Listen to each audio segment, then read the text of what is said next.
This is chapter 21, A Great Day. Today was one of the best days I've ever had.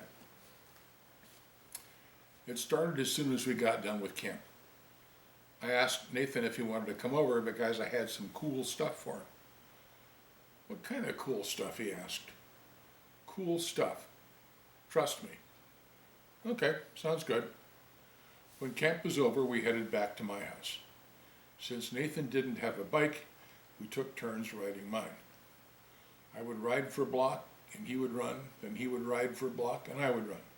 When we finally got to my house, we went around to the garage. I opened the door and said, "There it is." "What?" Nathan said. "That," I said as I pointed to the old blue bike that was sitting in the middle of the garage. "That?" Nathan asked. "Yep, that." "An old bike?" "Yep." I told him, "An old bike. But it's your bike. And I have all the tools and paint and gear to get it fixed up to be awesome." Nathan stood there quietly for a few moments with a look on his face like he couldn't believe it. "Are you sure? For me?" "Yep. It isn't ready to ride right now, but it will be. It looks about the same as the Bruiser looked when I first started fixing it. How long will it take to get it ready?" "Depends on how hard we work. I did most of the work last time by myself. With you here, it should go quicker. And I kind of know what I'm doing this time, which should also make it go faster." "Well, I'm ready to work. Let's go." When he said that, we got to work. We did the same thing that I had done with the Bruiser. We took off the wheels, the brakes, the handlebars, the seat, the stem, the forks, everything. It was cool having Nathan there, and I could tell he really liked working on the bike and learning all the different parts. And we were having tons of fun as we did it. It was kind of hard to believe that just a couple of months ago, this was the same kid who annoyed me like crazy and got me kicked out of school on the last day. After we'd been there for a few hours, Uncle Jake walked into the garage. "How's it going, boys?" "It's going great, Uncle Jake," Nathan said loudly. Then he got quiet and said, "Sorry, I know you're not my uncle." "That's all right, Nathan. You can call me Uncle Jake. I don't mind one bit." Nathan smiled. "Well, it is coming along great. We've got the whole thing taken apart," Nathan said. "All the pieces are organized in piles like you showed Marc the last time." "Yep, it's all squared away, Uncle Jake," I added, pointing to the neat piles of bike parts. "I see. You guys have done some great work. But now it's time for me to take you to jiu-jitsu," Uncle Jake said. "Okay," I replied. I looked up at Nathan's face. I could see he was down because he didn't think he would be able to go. "Well, I can just head home, I guess. Thanks for having me over," Nathan said. "Nope, you're coming with us," I told him. "I can't," he said quietly. "I've already used my one free class." "I know you already used your one free class, but remember today when I said I had some cool stuff for you?" I asked Nathan. "Yeah, I remember." "Well, the other thing is the other cool thing, jiu-jitsu." "What about it?" Nathan asked. "You can train there now, whenever you want." "Wait, what? How?"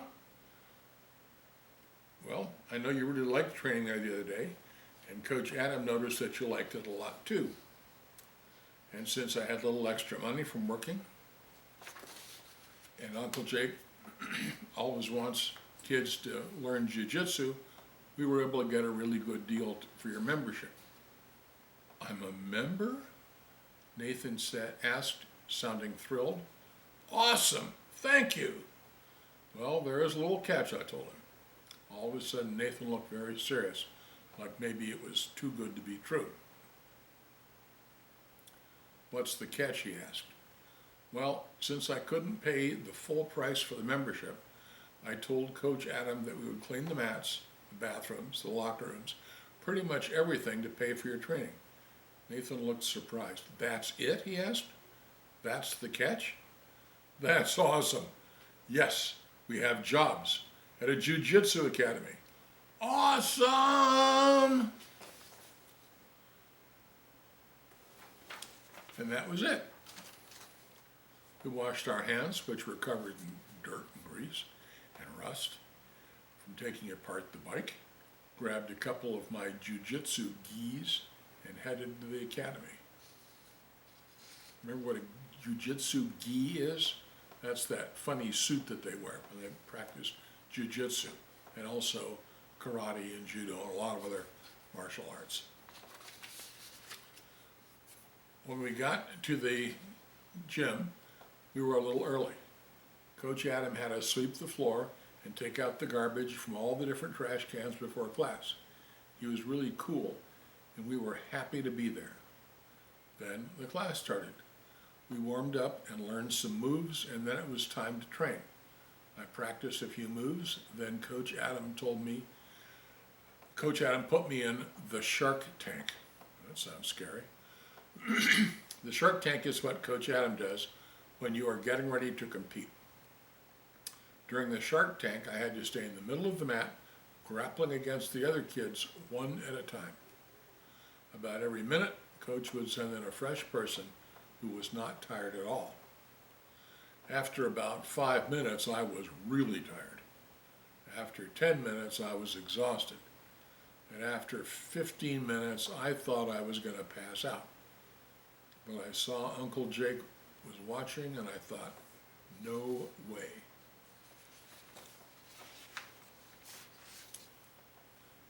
I stayed in there the whole time, giving it my best effort. There were even some people, kids who normally don't beat me, who were able to tap me out because I was so tired. Even a little girl named Zisa, who is much smaller than me, was able to tap me out with an arm lock. But Coach said that's okay because I was trying my best. I kept moving as much as I could. But by the time it was over, I could barely stand up.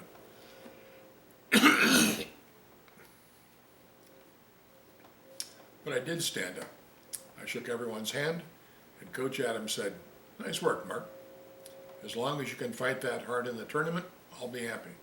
"I will, Coach, I will."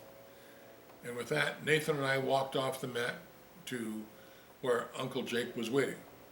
I was sweating hard.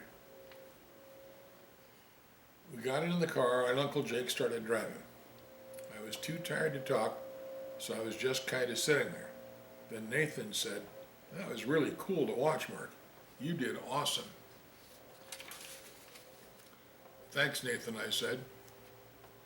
He was quiet for a little while. Then he said, "No, Mark, thank you. And you too, Uncle Jake. Thank both of you for everything." And with that, we drove back to the house, tired, sweaty, and happy. It was a great day.